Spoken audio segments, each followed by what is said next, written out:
So hello guys, welcome back to my channel এই Chakraborty blogs. কেমন আছো? আশা করি সব ভালো আছো। তোমরা কি ভাবছো আমি কোথায় দাঁড়িয়ে আছি? আমি এখন জলের উপর দাঁড়িয়ে আছি। তো গাইস, আমি তোমাদেরকে একটা ছোট্ট মোট্ট জায়গার কথা বলতে চাইছি, আর প্লাস আমি তোমাদেরকে বলতে চাইছি যে কি হিসাবে বান আসে, মানে জল আসে। আজকে যে দেখতে পাচ্ছ, আজকে আছি আমি মরিগাঁও জেলা ভোরাগাঁও বড়বাটুপে। তো আমি তোমাদেরকে দেখাতে যাচ্ছি কালকে এই যে জল দেখতে পাচ্ছ, এই জল কালকে ছিল না, কালকে পুরো শুকনো ছিল। আজকে রাস্তার উপর দিয়ে গড়াচ্ছে, মানে কি বুঝতে পারলে তোমরা? মানে নদীর কন্ডিশনটা এমন হয়ে আছে, যদি নদীর উপরে একটু জল বেড়ে যায় তাই জল এসে পড়ে। মানে এটাই তোমাদেরকে দেখানোর জন্য চেষ্টা করছি। আর তার সঙ্গে মামাকে আমি একটা কথা বলতে চাইছি। মামা বলতে তোমরা ভাবছো কাকে বলছি?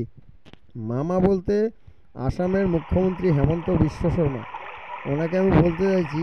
ওনার যে একটাই কথা বলবো, যে আমি মামাকে একটা কথাই বলতে চাইছি যে এই কিছুখানি দূরে, নদী থেকে কিছুখানি দূরে একটা রিংবান ছিল, সেই রিংবানটা রিপেয়ারিং করতো বা করে দিত, বা একটুখানি নতুন করে বানিয়ে দিত, তাহলে বেশ উপকার হতো। এই যে যারা বর্ধমান এলাকায় বাস করে তাদের জন্য খুবই উপকার হতো। তো গাইজ, ভিডিওটা কেমন লাগলো কমেন্টে বলে দিও, লাইক একটা করে দিও। আর যে ইউটিউব থেকে দেখছো চ্যানেলটা সাবস্ক্রাইব করে দিও, আর যে ফেসবুক থেকে দেখছো পেজটা ফলো করে দিও। তো ভিডিওটা দেখতে থাকো।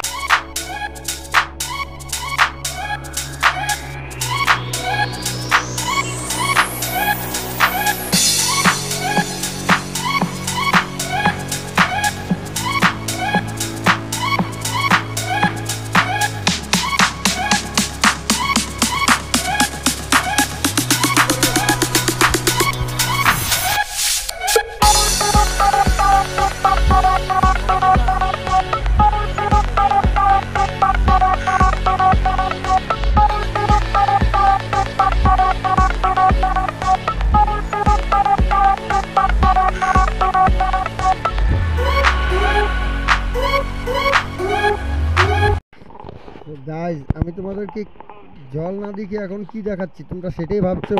তো গাইজ, আমি তোমাদেরকে এখন দেখাতে যাচ্ছি যে মরিগাঁও জেলা ভোরাগাঁওয়ে একদিনের বানে, মানে বানের জলে গভর্নর এসে গেছে। সেন্ট্রালের থেকে গভর্নর এসে দেখলো, দেখার পর এখন সাংবাদিককে মন্তব্য দিয়ে চলে যাবে। তো দেখতে থাকো।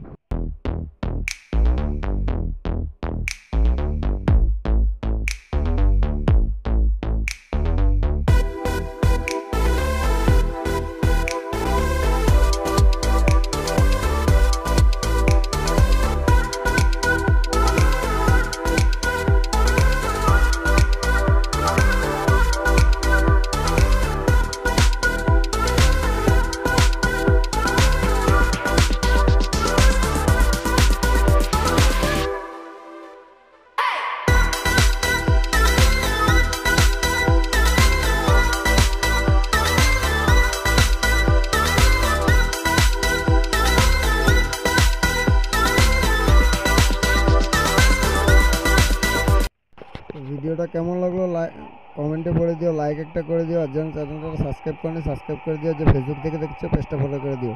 এমন ভিডিও মানে দেখানোর চেষ্টা করবো তোমাদেরকে। তো আজকের জন্য এই পর্যন্তই, দেখা হবে নেক্সট কিছু নতুন ভিডিও নিয়ে। Bye bye.